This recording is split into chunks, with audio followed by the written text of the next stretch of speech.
Hey everybody, welcome back to my kitchen. Today I thought I'd share with you my special version of Sloppy Joes. I brought my friend back, Jack. He's going to join us today and help make this Sloppy Joe a little bit over the top. So I call this my Drunken Sloppy Joes. I came up with this probably about 8-9 years ago, and I originally did it with vodka because vodka, when you get with tomatoes, adds a little spiciness. It brings out more of a flavor in it. So I got that from my vodka sauce, and I thought, why not try it with my Sloppy Joes? But today, instead of vodka, I'm going to use whiskey. So over here, I got about 1.5 pounds of ground chuck already browned off, and I've got a medium onion and a red and green pepper that I diced up and put in there. I've just been cooking them off for about 5-10 minutes just to brown the ground beef and soften up the peppers and onions. I also pulled off about 3 or 4 tablespoons of fat that was in there. It wasn't a whole lot. So to this, I'm going to add, and I like to pull the meat back because I want this tomato paste to be in contact with the cast iron because I want to caramelize it. So I'm going to put in the tomato paste, and I'm using a whole can. There we go. Get rid of this. And I'm just going to mix that around, get it all over the bottom of the pan, get a little of the meat in there, and just caramelize this off. It's going to add more of a richness to this. And believe me, this is so much easier than making those Sloppy Joe in a can. Much more flavor, less preservatives, less everything that you don't need in you. Okay, so I got the tomato paste incorporated a little bit. I'm going to put in about 3 to 4 cloves of minced chopped garlic. And you want to watch this garlic. You don't want to take your eye off it because garlic will burn easily. Sorry about the noise here. My pan has a little bit of a warp in it. I don't know how my cast iron got warped. So I'm having to hold on to it. I think it's time to get another large skillet. It's the first time one of my cast irons warped like this. But this isn't an old one. This is Lodge. Lodge usually is very good, but they're not made like they used to be. If you're too big of a heat, I probably use this out on the campfire or on the grill and got it too hot. So that's why I did that. But I need a big pan to do all this. Okay, so to this, I'm going to add about 1.5 cups of water. And I'm going to increase the heat because I want this to cook. Get that tomato mixed into the water. And obviously you can leave the whiskey or the vodka, whichever one you're looking at. You can leave that out. You don't have to put that in. It makes a wonderful, wonderful Sloppy Joe. Now I've got all kinds of things in here. Dry mustard, cumin, paprika, salt, pepper. Let's see what else over here. Celery seed. I'm going to put all of the ingredients down below so you can get exact measurements on them. I just want to get them all out and ready. I like to put those in with the water. That way they can mix and get the flavors throughout the entire dish here. There we go.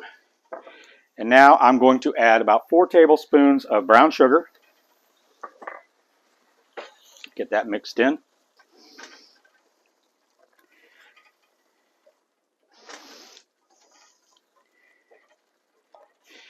And some molasses. Let me get a spoon.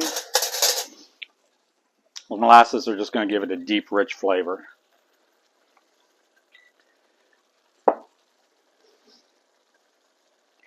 Get that all up there. These are already smelling delicious. Get that all incorporated. I remember growing up, Mom made Sloppy Joes all the time. And she would toast the buns, which I'm going to do over here on my cast iron pan. Just gave it a little bit extra surface, a little stiffer surface to hold in all this messiness. So it didn't just dissolve right down into the bun. But that's why they call them Sloppy Joes. And as you can see, that water has thickened up real well with that tomato paste. So now I'm going to put in some balsamic vinegar.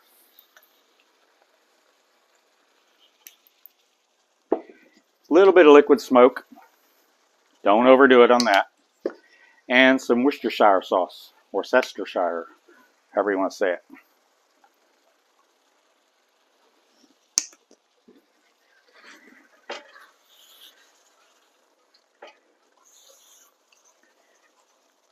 Okay, now I'm just going to reduce the heat. I'm just going to let this simmer for about 15-20 minutes. I want it to incorporate all those flavors. Not so you just get a bite of sugar here and a bite of Worcestershire there.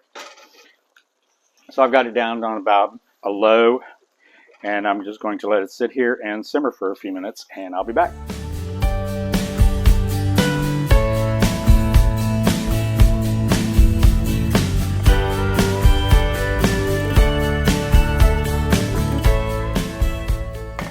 Okay, so I've let the Sloppy Joes simmer for about 15-20 minutes. I've got my cast iron heating up so I can brown these buns a little bit. It's just going to add extra flavor. Every layer that you can add flavor is going to make any dish better, even a simple Sloppy Joe or any kind of sandwich. So I just got some regular buns. Let me cut them open.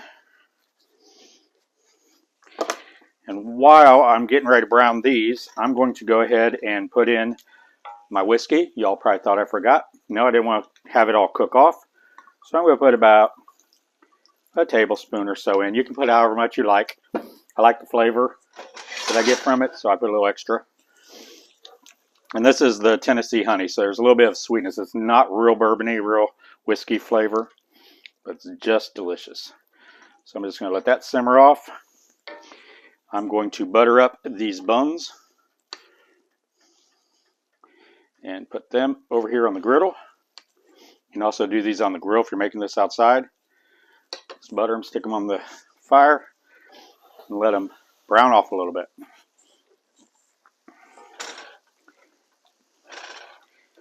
I'm going to taste this for salt and pepper just to make sure there's enough.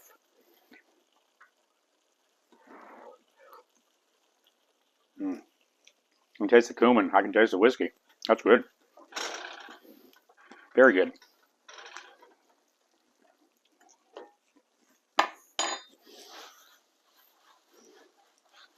Get these all brown good. Yeah, a little bit. So let me turn this off. Get something to scoop some of this out. I'm just going to do it right here on. Let me turn off that griddle.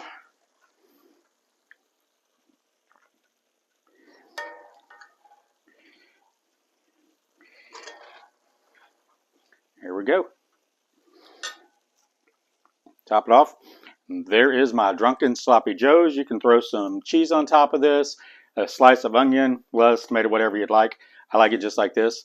And no, I'm not going to take a big old bite of this right now because it is very hot. I've already tasted it. It tastes perfect. This is Sloppy Joe. That's what's going to happen. Sloppy everywhere. And I don't need it all over the place. So give this recipe a try. I'll put all of the ingredients down below, especially all the different spices that I put into here. And I'll also put it on my website, gregs-kitchen.com. Don't forget to give us a thumbs up, smash that like button, and hit the subscribe if you haven't already. Also hit the bell. That way, if you want to see every time we put out a new video, you'll get that right away. I'll talk to you guys real soon, and thank you very much for having me into your home. Take care. Bye-bye.